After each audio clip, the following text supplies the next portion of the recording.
2 minute sir.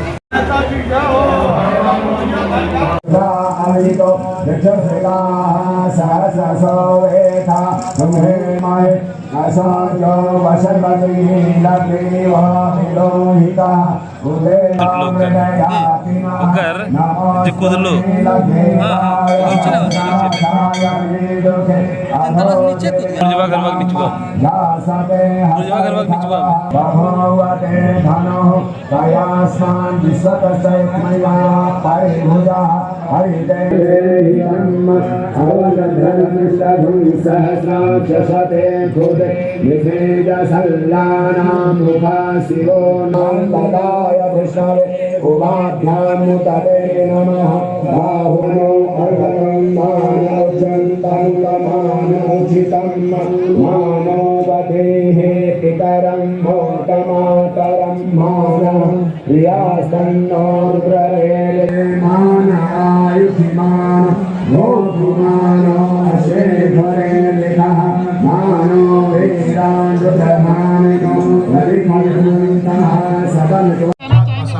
देखिए, सबसे बड़ा ऐतिहासिक क्षण तो ये है कि जो ज्योतिर्लिंग में कंट्रोवर्सी चलती थी, साधु महात्मा यहाँ के विद्वज्जन जो परेशान रहते थे कि कभी परली का बैद्यनाथ और कभी ये बैद्यनाथ में चलता था, तो आज प्रधानमंत्री जी ने ये तय कर दिया कि यहाँ का जो बैद्यनाथ है वही ज्योतिर्लिंग है। तो एक तो सबसे बड़ी बात देवघर के लिए या उत्तर प्रदेश बिहार के श्रद्धालुओं के लिए, झारखंड पूर्वोत्तर के श्रद्धालुओं के लिए ये बड़ी बात हो गई। दूसरा जो आदि शंकराचार्य है, जो प्रधानमंत्री जी ने कहा, वो बहुत ही महत्वपूर्ण है कि हमारे यहाँ काफ़ी जो है आक्रांता आए, मुस्लिम आए, क्रिश्चियन मिशनरी का इतना बड़ा प्रभाव बढ़ रहा है, या आप समझिए कि अंग्रेज आए, उसके बाद भी धर्म बचा रहा, हिंदू धर्म बचा रहा।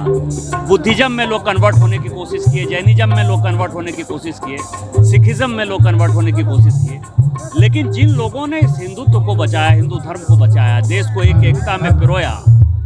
एक भारत श्रेष्ठ भारत की कल्पना जिन लोगों ने की, आज़ादी के आंदोलन में जिन्होंने भाग लिया, स्वतंत्रता सेनानी बड़े हैं, हाँ सम्मानित हैं, हम तो उनका सम्मान करेंगे। उनके साथ साथ जिन्होंने अध्यात्म को बचाया, जिन्होंने धर्म को बचाया, उसको आज जो याद किया गया, और आदि शंकराचार्य जी ने जो काम किया, वो यदि हमारे बच्चों को पता चलेगा, यदि हमारे आने वाली पीढ़ियों को पता चलेगा, तो उनको पता चलेगा कि कितने कष्ट से इस धर्म के लिए लोगों ने अपना बलिदान दिया और इस धर्म को बचा के रखा है। और आज ये कार्यक्रम उसी की एक रूपरेखा है, और एक भारत श्रेष्ठ भारत जो है बनने की दिशा में जो माननीय प्रधानमंत्री जी का योगदान है, हम उसके लिए उनको बधाई देते हैं, शुभकामना देते हैं, और भगवान ईश्वर से ये प्रार्थना करते हैं, बैद्यनाथ से, कि उनको जो है इतने अस्वस्थ बनाए रखिए जो कि वो देश की सेवा करते रहे। और जहाँ पर देश की सांस्कृतिक और आध्यात्मिक शक्ति को और आगे बढ़ाने का संकल्प इस कार्यक्रम के माध्यम से मिला। जो आपदा में, केदार में जो आपदा आया था, केदार बाबा केदार धाम में जो आपदा आया था, उसको फिर से पुनर्जीवित करके ठीक करने का काम प्रधानमंत्री जी के मार्गदर्शन में हुआ। ये स्पष्ट देखने को और साथ साथ आदि शंकराचार्य की मूर्ति अनावरण करके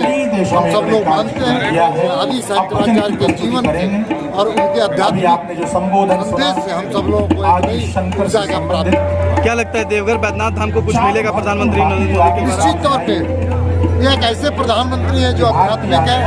सांस्कृतिक राष्ट्रवाद के उद्बोधक भी, और ऐसे व्यक्ति का प्रधानमंत्री बनना ही हम कह सकते हैं कि हर धार्मिक क्षेत्र में विकास और रोजगार के सृजन। चिताभूमि में बैद्यनाथ, दारुका वन में नागेश, सेतु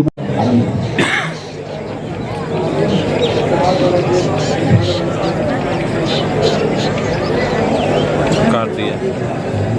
देखिए पेपर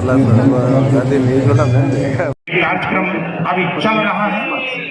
और जैसे ही केदारनाथ में माननीय प्रधानमंत्री महोदय बाबा केदारनाथ का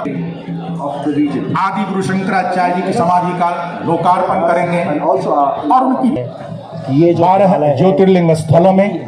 और एक आदि गुरु शंकराचार्य के जन्म स्थल केरल में 17 स्थलों पे जो आपको कार्यक्रम देख रहे हैं, भक्तगण सभी जगह मौजूद। और आज का ये ऐतिहासिक क्षण, ऐतिहासिक दिवस, और भारतीय ही वेद के अस्तित्व को स्वीकारते हुए, चूंकि ये वेद ही हमारे आध्यात्मिक परंपरा की जननी मानी जाती है, तो चारों ही मठों में 4 वेदों को स्थापित करके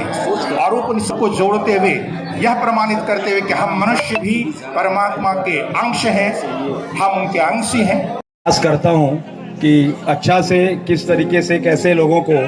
पता है। बाबा का नौकर हूँ, ये बाबा बैद्यनाथ हैं, और मूल रूप से एक बात बताना चाहूँगा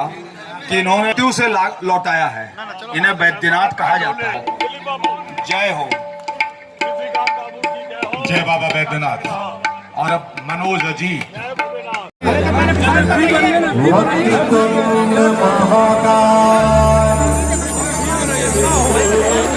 सूर्य कोटि समप्रभा